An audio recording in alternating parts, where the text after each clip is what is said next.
Overconsumption is a big deal in today's society, and you might be overconsuming without even realizing it. Things like the overpurchase and overuse of makeup, clothing, decorations, and accessories are all contributing to overconsumption today.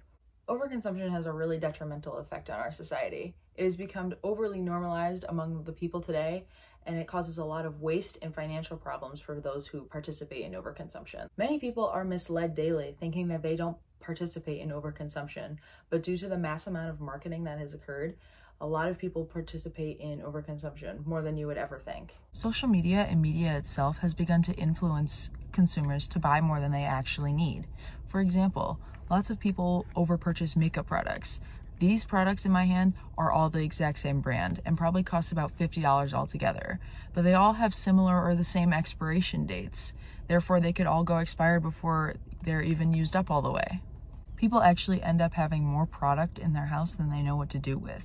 Makeup, clothing, other decorations and accessories all go to waste because they never found a use for them and bought them out on a whim due to influence. Due to the influence of celebrities and other social media influencers, people tend to buy more than they realize that they need.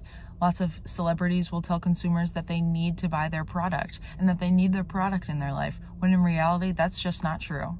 People often end up throwing out these products because they are expired or don't have a good use anymore, which brings us on to our next issue of overconsumption: waste. Waste is actually a really big problem in today's society. Our earth has been more polluted recently than it has been in a very long time. People don't realize it, but when they throw out their unneeded or unwanted products, it goes into landfill and seriously starts to harm our planet the more and more it builds up. If we as a society reduced how much we overconsume, we would greatly reduce the amount of pollutions in our landfills and in our oceans. Now we'll cut to Brett in Norway, who's talking about the environmental impact of overconsumption. As I've gotten older, I've become aware of the jeopardy my true love faces. It's terrifying to know that so much of the planet is being destroyed as we speak. For a while, I felt so helpless, because I figured there's nothing a 17-year-old girl from a town nobody's heard of can do. But there is. There's something we can all do to save the planet, and it's actually quite simple. Stop buying things. Think about it. What's happening to all the healthy land and the habitats? It's being just deforested or mined or turned into industrial farmland. Where does pollution come from? Factories, which make stuff, trucks, which transport stuff, or landfills, which hold stagnant heaps of stuff. Stuff is what makes America go round, there's no denying that. We are 5% of the world's population, and yet we use 30% of the world's resources. We are a consumer-driven economy and a material-driven society. How do we end up here? Well, the Industrial Revolution is where it all started. In the 18th century, well into the 20th, industry boomed first in Great Britain and soon in the United States. Products began to be manufactured quickly, cheaply, and in mass, and as a result, people began to consume in mass. One of the best examples of the way early American consumerism evolved was the idea of the latest model.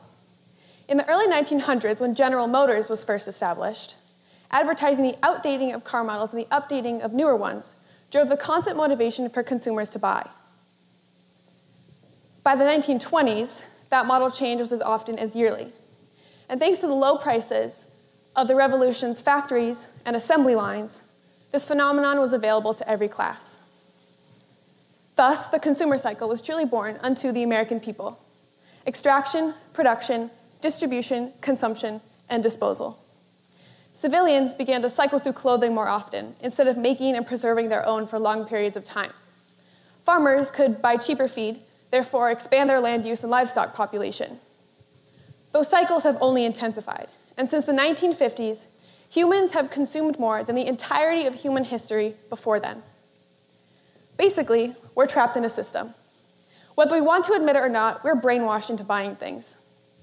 Now, my favorite TV show of all time is Mad Men. It's about the minds behind the advertising industry of the 60s.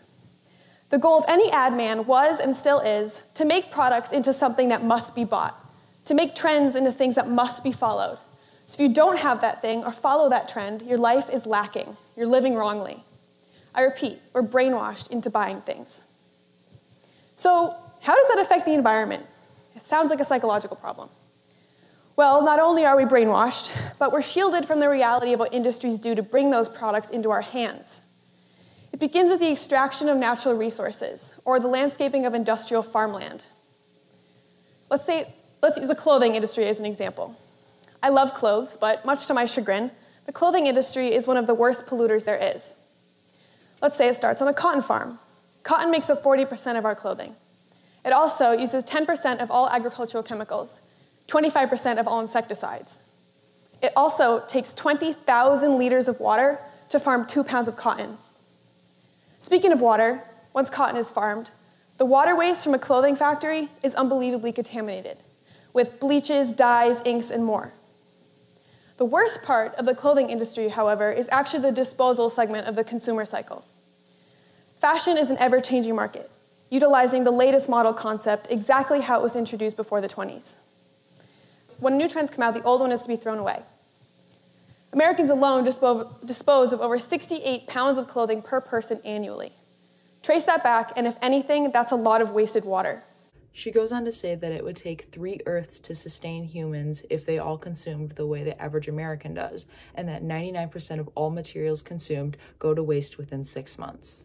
And overconsumption leads to not only waste, but financial struggles as well. In a survey I conducted about overconsumption, I asked how much money would you say you spend per month on goods such as clothing and makeup?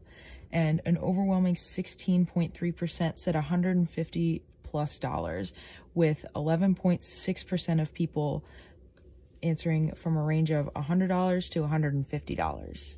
Consumers struggle every day due to financial issues that are caused by overconsumption, due to the fact that they feel like they need the newest item or the latest trending product, when they can avoid these struggles altogether by simply cutting down on the overpurchase of goods and being more financially conscious. After discussing the detrimental environmental effects of overconsumption, the overnormalization of it, and the financial struggles that follow, that leads one question.